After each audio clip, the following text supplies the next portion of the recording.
imprisonment. The men have largely been depicted as heroes by Western media outlets for fighting for Kiev.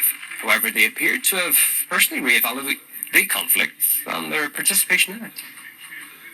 Don't be duped into a war that's not a war that you should be fighting for.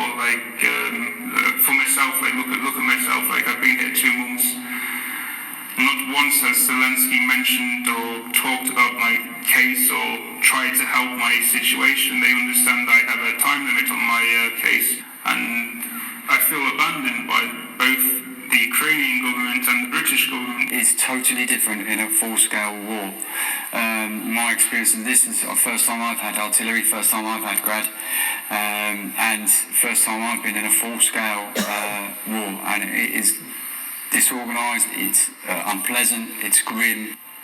Well, journalist and former CIA analyst John Kiriakou says volunteers who go to fight in other countries' wars have a price to pay when they're captured. If this is not your conflict, you have no business volunteering to be in it.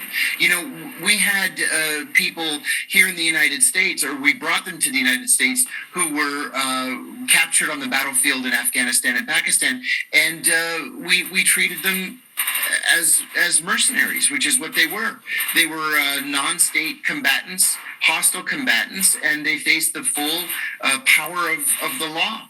And so if you're an American, or in the case that you cited, a British or a Moroccan, and you volunteer to fight somebody else's war, then you're going to have to pay the price when you're captured. It's going to be very clear to people who are entertaining the idea of going to Ukraine that there's nothing in it for them. They're not going to get rich doing this. They're not going to come back with glory from the battlefield. This is a no-win situation. They should mind their own business and stay away. In the United States, we call people like this glory hounds. People who feel like they've wasted their lives and want to be able to tell their children and grandchildren stories someday. It's almost always a bad idea. Well, Sean Pinner and Aidan Astlin spoke of their hopes on avoiding the death penalty ahead of their sentencing. I probably would have tried to not join the military and tried to get into a civilian way. I'm hoping the people of Donbass and the judges can forgive my actions. I really hope that I don't receive the death penalty so that I can go on to maybe help rebuild, because there's going to be a lot of help needed. For me, my war will be over. It's done. I'm 48, and if we have a saying, if there's no three times in England, it's one, I've survived Mariupol. Two, if I get through this and I'm still alive, I'm not going to chance the third time. It's for me, it's done. The first man who spoke there, Aidan Astlin, had previously been arrested on terrorism charges in the UK after he fought in Syria back in 2016. He was later cleared of all allegations.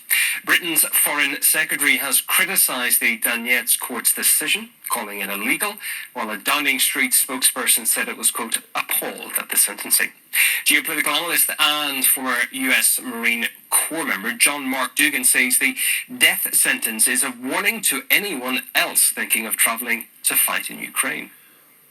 It was a legal decision carried out by the courts, and even though they don't recognize the LDR and the Lugansk People's Republic and the Donetsk People's Republic, those are still the governments in charge in those areas. So, whatever they say is what's going to happen, and there's not a lot that they can do about it. They're telling people, don't come here. Mind your own business.